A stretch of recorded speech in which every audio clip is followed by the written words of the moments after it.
They're a much better football team than we played last year.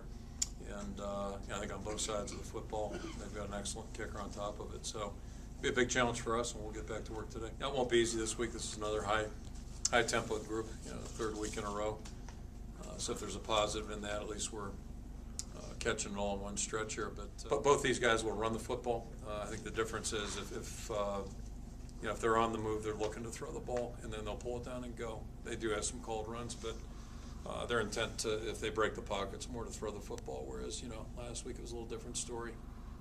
So, that's kind of the challenge here. But these guys have really good skilled players. Their line's much improved. I'll start there. Their veteran players are playing well, but they're new guys, and some young guys are really playing really well up front. So they're better there. The running back was good last year. He's still good. And they've got really good guys out there in the perimeter. Two of them have really good size as well. So it's, they give you a lot of challenges. What would you say the calling card is for for Indiana's defense? I'd say aggressiveness, number one. They really play with a reckless, aggressive attitude, and that's reflected probably statistically. The tackles for losses they have, that type of thing.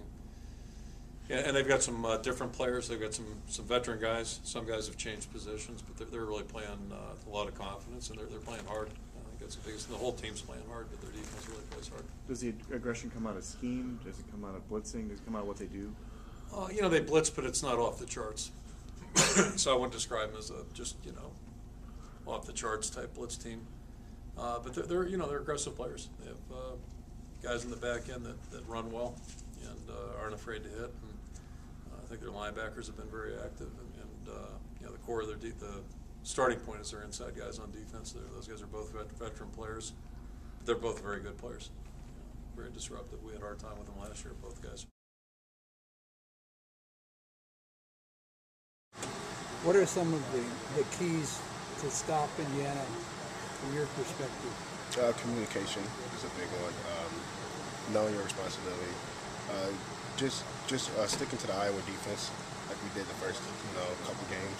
We let loose this last two, but just communicating with each other. How do you figure in stopping their passing game, because they do obviously lead the Big Ten in passing? We just got to communicate. A lot of routes, different combinations, and a good quarterback. So I think it just comes down to communication, just letting people know, if you're inside or you're outside or you over top, or just little things like that. Well, I think obviously that'll be a focus. They do have a very aggressive defense up front and in the back end. They do some things that they trust their guys, and they let them cover guys and come after the quarterback. So we're going to do some things to take advantage of that and make sure that we can hold up when they do decide to bring that pressure.